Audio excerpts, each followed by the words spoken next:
Hello, Thaís Sky here. Welcome to Reclaim the Podcast. I'm so happy that you are here. In today's episode, we're going to talk all about self-hate and how to start the new year without self-hate. Because if you're anything like me, if you are ambitious, if you like to set goals for yourself, it may be really hard to set goals, set New Year's resolutions without also experiencing a lot of self-loathing, a lot of feeling inadequate, feeling not good enough, feeling like there's something really wrong with you. I want to break that down. I want to talk about it. Are there ways that we can set goals without moving into self-loathing? What is the role that self-loathing may be playing for you? And how can we start to think about self-loathing as information rather than something for us to just avoid and deny? So let's get into it.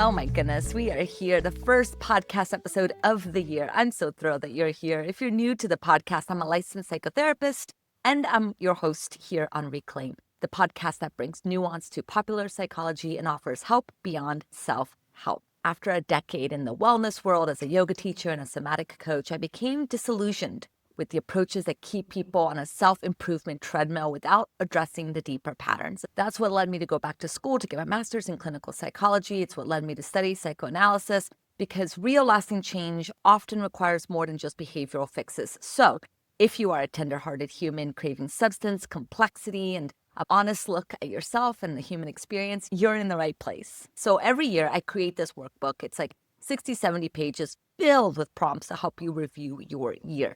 Well, last year, 2024, I decided to host a writing group. It was my first writing group. It was an opportunity to invite people together to do the review process in company of other like-minded humans. And last year, or in 2025, I hosted my second writing group. At the very end of that writing group, I received a question.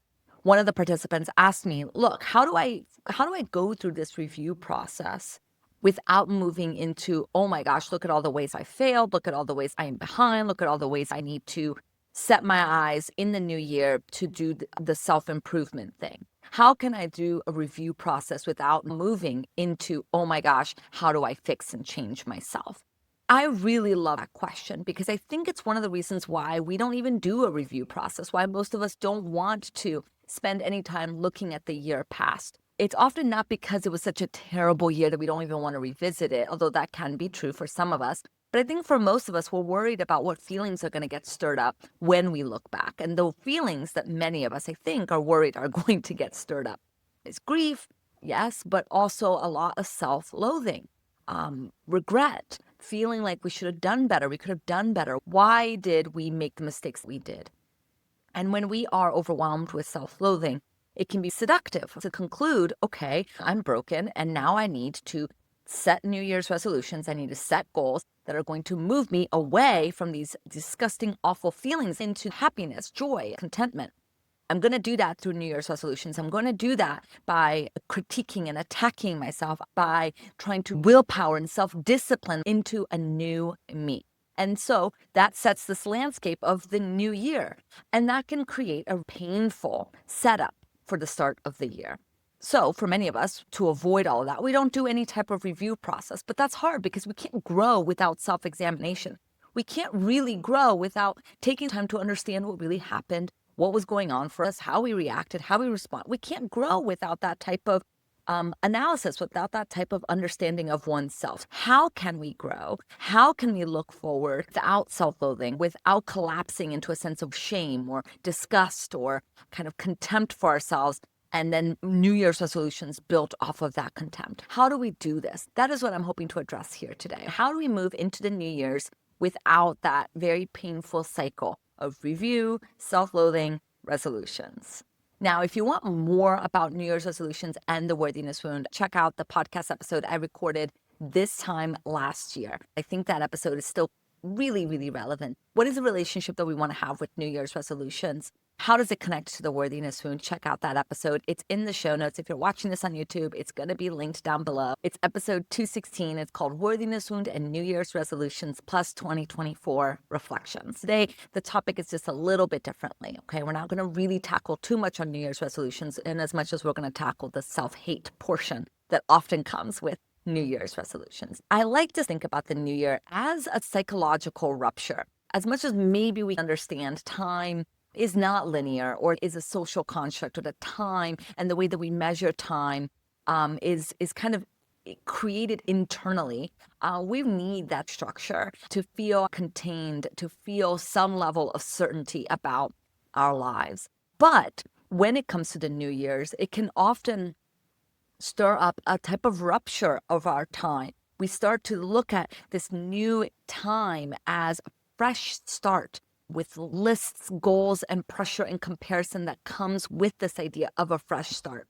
There's, for many of us, a quiet dread as we start the new year underneath our motivation, or underneath our desires for ourselves of, oh my gosh, what is this going to call on me to do? There's something seductive when we're starting the new year to imagine that it is going to be a fresh new beginning, and that we can cut ourselves off from our context, our past, and start anew. And so that can often bring hope, but that can also bring this kind of familiar tightening around, wait a minute, why can't I just demand something new for myself? Why can't I just start fresh? Okay, so it's the new year. We get so excited on December 31st for the freshness that we anticipate. We wake up January 1st and we just have this hope that today we are going to do things differently. Today we have a fresh start, a clean slate, our fantasies and our dreams about who we are and what we want to be.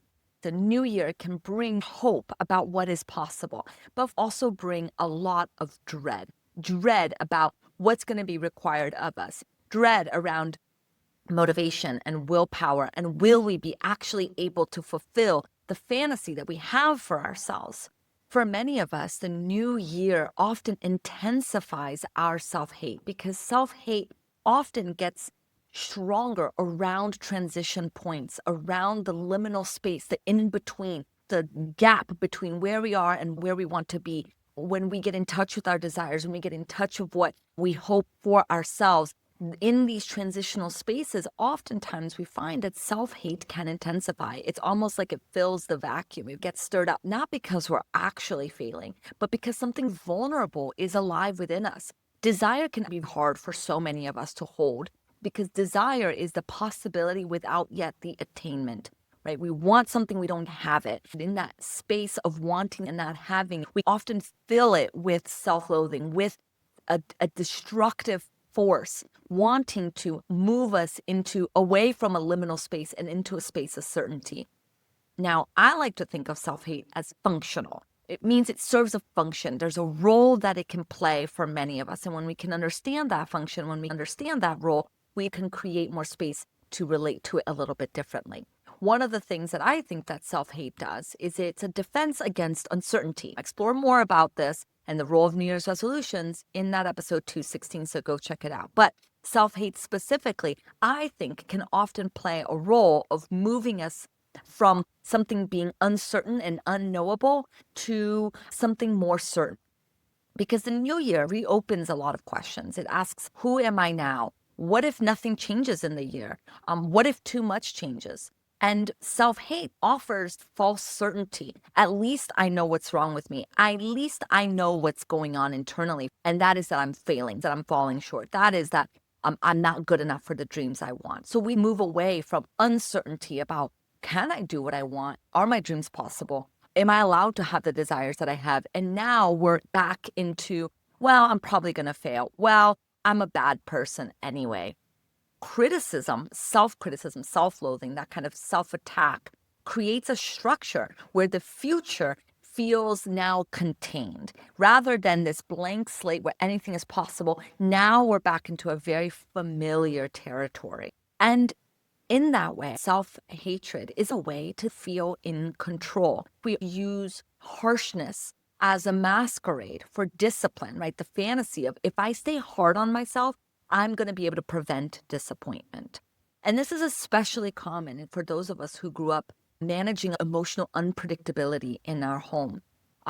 We try to use self-hate. We try to use self-discipline. I need to be on top of myself as a way to compensate for feeling out of control with the chaos outside of ourselves, right? So we're experiencing chaos. We're experiencing an upbringing where there's a lot of variability, a lot of emotional unmanageability. We don't know what to do. We try to move into some certainty by saying, if I can get in control, that will make up for all these feelings of out of control outside of myself.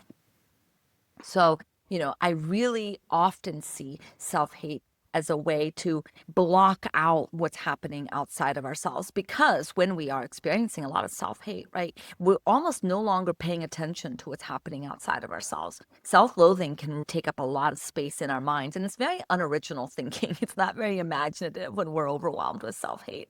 The narratives are familiar, and it serves as a really kind of brilliant function as to kind of separate, to move away from all of the chaos or the uncertainty that's happening outside.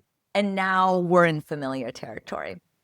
And then one more kind of reason why I think self-hate can play a really important function for us, particularly around the kind of transitional space of the new year, is that self-hate is really like it serves a function of forming a type of loyalty to the past. For many people, isn't just about a cruelty towards oneself. It's a way of staying loyal to the conditions under which they once learned how to belong, right? So let me break that down. The critical voice, right, it usually began as an external relationship. Not necessarily overt abuse. I'm not talking necessarily about verbal abuse or being called names, but that could have been your environment growing up. But really what I'm talking about is a repeated experience where love, safety, recognition felt conditional. It felt like you were criticized if you misbehaved rather than helped to understand why your behavior wasn't appropriate. You were told they were wrong. You were told that you're bad. You were told there's something wrong with you, right? Those relational expectations get taken in. It gets moved internally. The psyche does this not because it enjoys suffering, but because internalizing a relationship is a way of preserving the connection. So when I say like internal voices don't come out of nowhere, right, which is often a theme on the podcast where I talk about how we relate to ourselves internally is often first a reflection of how we were related to. That internal voice telling you you're stupid, you're bad, how could you have done this? That voice has a history. It's learned its tone, timing, and message from somewhere. It doesn't necessarily mean that you were called stupid to now call yourself stupid. But the tone, the message, the experience of feeling stupid comes from somewhere outside of yourself first, and then it gets brought in. At some point, it's helped you stay attached, oriented, safe, that voice, that connection to the external. And now it's internal. So why the new year threatens old relational contracts is because transitions stir separation anxiety, even symbolic ones. Our internal voice is the way we relate to ourselves, mirror how we were related to, right? And so when the new year comes around, the new year brings up this kind of transitional liminal space where it can stir up separation anxiety. It can stir up feelings around endings, change, newness. Anything new means grieving the old. Even a symbolic transition like the new year, it's symbolic because we're making time up, right? Time is a real construct here.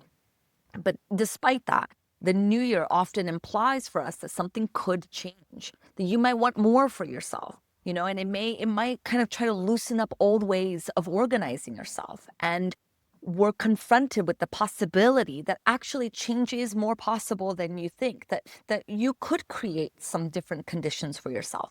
When we have these new ideas of like, oh my gosh, maybe I do want that. Maybe I do want a relationship. Maybe I do want more meaningful friendships in my life. When we kind of start to play with possibility that new year brings, for many people, that quietly, that kind of unconsciously can threaten these long-standing unspoken contracts that we've internalized, such as I'm only acceptable if I strive, or I belong only if I can prove myself, or I am only safe if I can monitor myself and my feelings closely.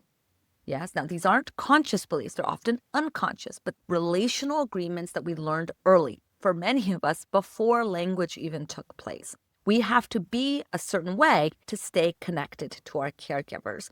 We have to act in a certain way. We have to constrict ourselves in a certain way if we want to stay in relationship. Okay, that's the model. Now we've internalized that model. Okay, and so now we had this internal model of self-loathing, of I need to be different to be loved. I can't be who I am. And now when thinking about the future, the new year, those things start to go up against each other. The desire for ourselves can threaten the familiarity of how we relate to ourselves. Starting fresh often isn't a neutral territory. It risks breaking a loyalty with the strategies we once had to learn to ensure connection with the people we love. So this is where self-hate steps in. Self-hate is almost like a binding agent to the past, right? It says stuff like, don't get too ahead of yourself, don't want too much, stay how you've been, remember your place. How could you be so stupid to think you could get something different? Self-hate can keep you tethered to what's familiar, not because that's good for you, but because it's known. Letting go of self-hate can feel like abandoning the people you once needed, betraying the conditions under which you were loved. It can feel like stepping into a psychological unknown without kind of psychic protection.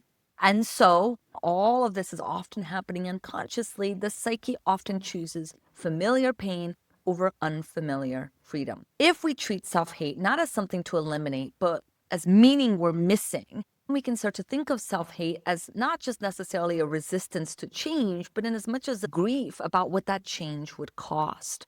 That it would be a loss of organizing principles around how we understand ourselves and the world, a loss of a relational map that we've adopted in order to be loved, a loss of an identity built around effort, vigilance, and perfectionism. Understanding this frames the work not as self-improvement, but as a negotiating a new relationship to the past, one that honors what those strategies once did without letting them dictate the future. New Year, as much as it may be a social construct, can offer up a deeper understanding of what has been getting in the way from our past that we have felt like we've had to be loyal to in order for us to continue to operate in our lives. And when we do the work of trying to understand this and understand the relational map and the loyalty and what role self-hate may be playing for us, well, now we can start to experience self-hate as an indicator that something else is going on rather than take it at face value.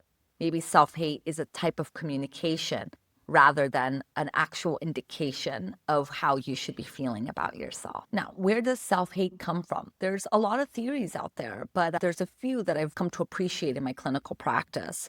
One of them is this idea that self-hate is actually aggression turned inward. Now, aggression is a normal human experience. We all have aggression. We all have hatred. We all have anger. But if there was no place for us to express aggression, for us to express hatred, for us to express anger without being shut down, without the connections we needed feeling threatened, if we were told, don't be angry, don't do that, that's bad, but then didn't offer any other way to express or release that, when anger wasn't safe to feel experienced, right?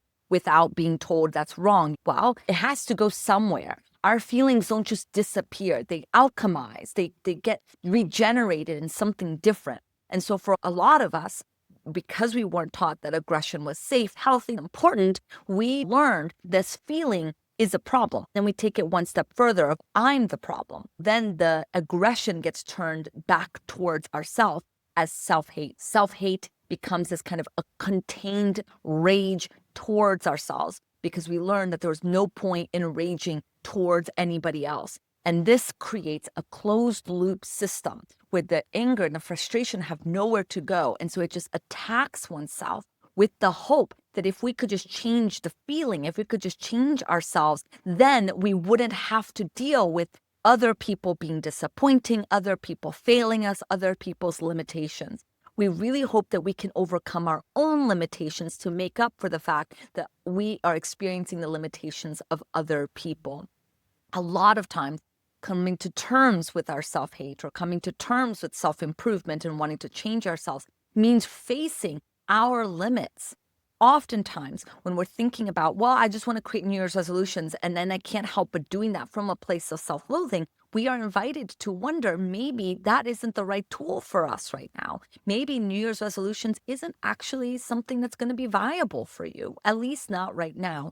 If New Year's resolution is just always coming out of this place of contempt and failing and badness And it sucks because we want to participate in the culture. Maybe we really like doing vision boards. Maybe we really like the idea of it. But then every time we turn and try to do it, we can't do it without collapsing. Well, we got to think about it in two ways. First, take care of ourselves. If we're moving into self-hate, something got touched. There was a vulnerability that got stirred up. Can we slow it down and get curious about that rather than getting caught in self-hate? Maybe taking care of ourselves means not participating in activities that stir up self-loathing, and coming to terms with our limits, coming to terms with the fact that not everything will be possible for us just because we desire it is a really difficult thing to do. And it takes a lot of ego strength to acknowledge, like, every time I try New Year's resolutions, I end up hating myself. Maybe I'm not in a place right now where New Year's resolutions is going to be a useful tool for me. Maybe I can't think of a word of the year without it stirring up how bad I am for not fulfilling my word of the year last year. So maybe I don't participate in a word of the year. You are not going to be a complete failure if you don't have a word of the year. I know that's hard for ambitious folks to internalize. I remember being told you are part of the higher echelon because you write down your goals, and most people don't, because most people are failures, but not you. You're not a failure because you write down your goals. And I remember thinking I'm better than people because I write down my goals. Now, moving away from that way of understanding myself, I work with so many people who are successful and brilliant and thriving and compassionate and kind and loving and have all these wonderful things and wonderful lives, and they don't write down their goals. It's made me question, is this the only way to be successful, or have I been listening to the wrong people? You don't have to operate this way if it's not serving you. So coming to terms with the fact that, if New Year's resolution only creates more strife for you, maybe right now this isn't the way to go. Can you be okay with that? That can be hard for some of us. Now, back to my earlier point about self-hate being a way that we identify with the critical other. We internalize the voices we needed. Letting go of self-hate can feel like betraying someone or losing a map for how to live. Knowing this helps to contextualize where the self-hate may be coming from. Maybe it's coming because we turned aggression inward, or maybe it's how we were related to and now relate to ourselves. Often, when we are related to in a certain way, when, for example, a parent is scared of our anger, and every time we express anger, they move away from it. A child doesn't understand, that adult human is afraid of a child's anger. Maybe that says more about that adult and their own relationship to anger than it does about me and my relationship to anger. These are all adult function thinking. This is higher level thinking. We don't think that way as a kid.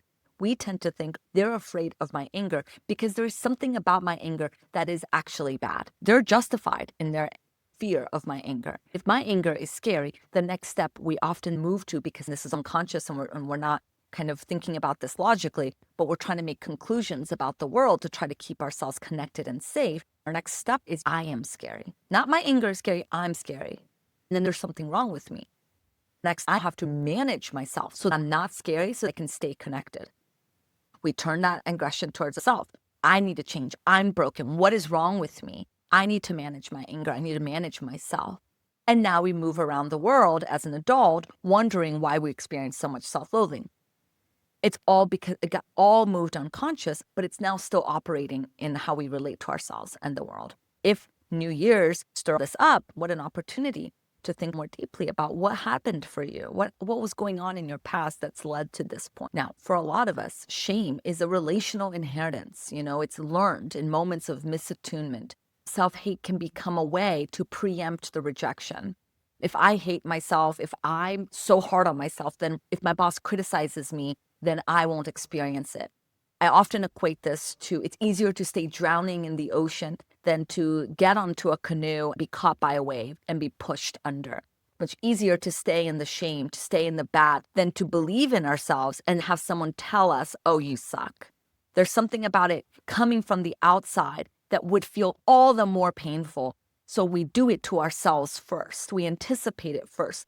We keep ourselves drowning because we imagine that it's not going to be bearable if it comes from the outside.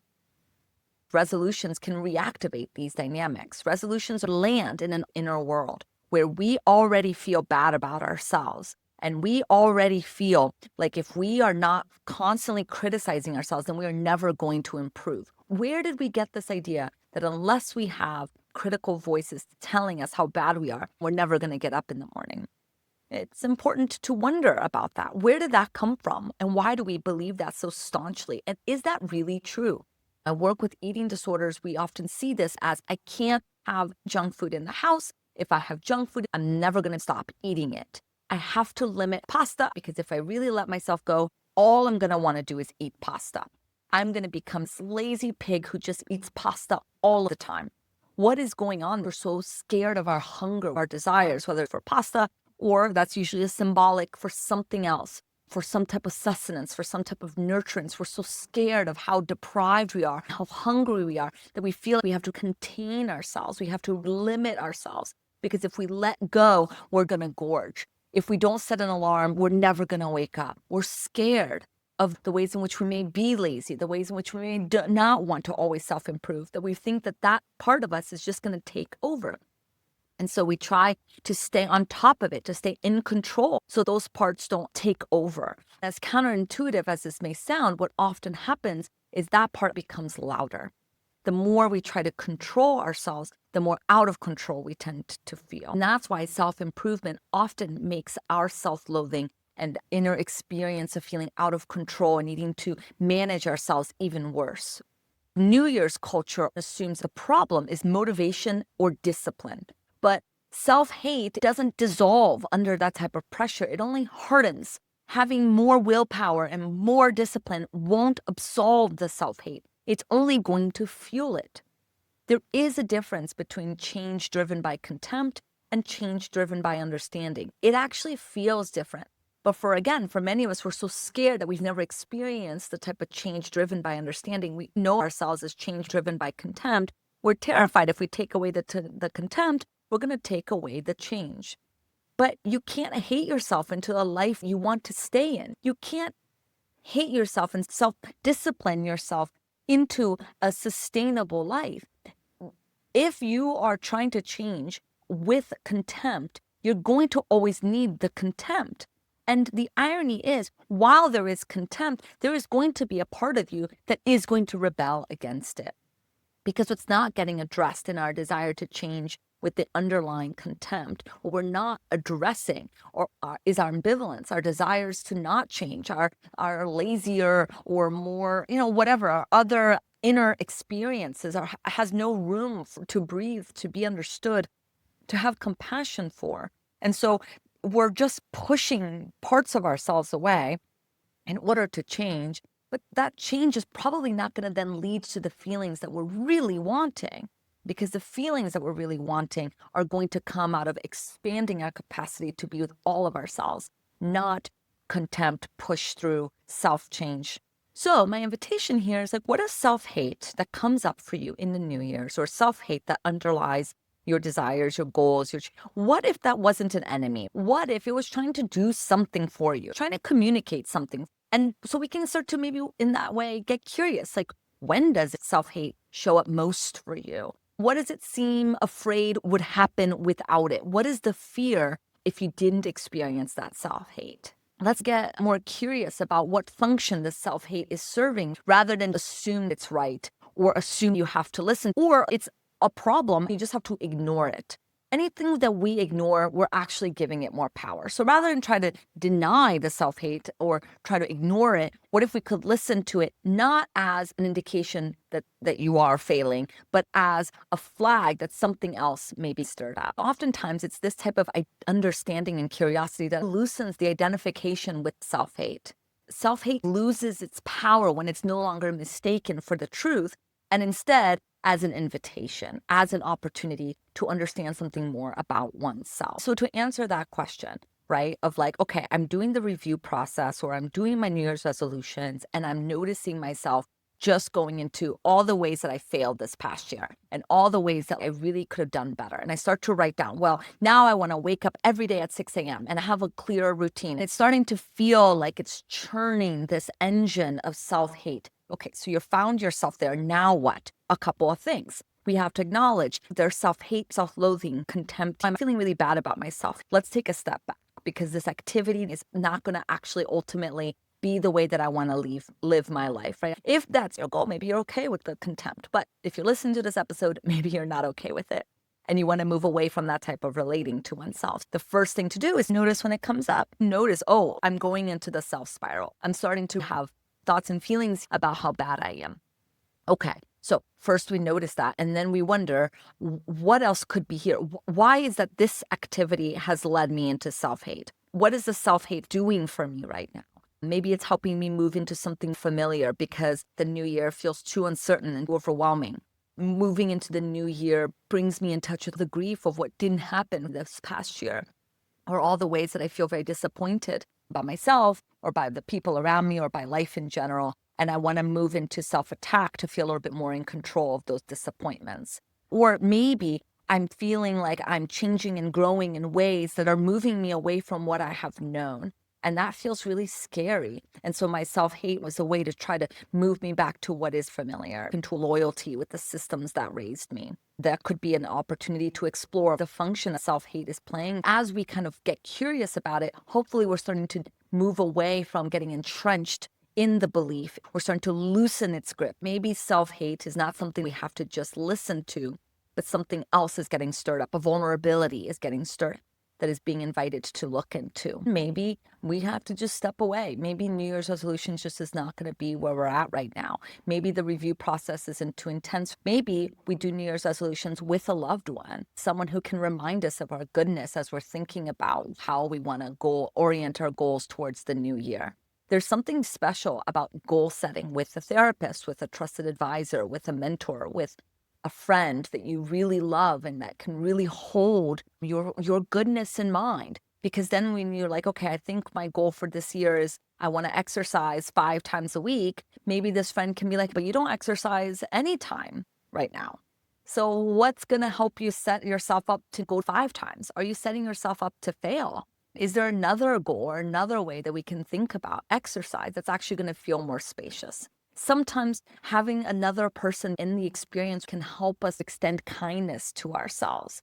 You can ditch New Year's resolutions or goal setting completely. Maybe that's just not going to be how you want to orient yourself in the new year. Maybe you want to learn how to expand your capacity to be with the fact that life is uncertain and that you can have some loose desires for yourself, but you don't actually need to change all of who you are to be happy. And I know that's a big ask, especially if we love self-improvement or love goals. But again, I promise you, you're not failing if you don't have a daily routine. You're looking for some feeling in that daily routine. You're looking for some experience of yourself. And I imagine that that experience is more likely to come through introspection, through therapy, through journaling, through kind of being with oneself, than to exercise 5 times a week or whatever the goal is. How do you start the year without self-hate? I hope I answered that question here and gave you some thoughts, ways to think about yourself, New Year's resolutions. Happy 2026. I hope you have a beautiful new year. I'll be here with my podcast. Again, I'm hoping to do 2 episodes a month, but that doesn't always happen. I appreciate your patience. You're welcome to stay connected by subscribing, liking, commenting. All of that means so much to me, and it helps with the algorithm. And if you want to check out episode 216 on New Year's resolutions and the worthiness wound, you can go check that out here.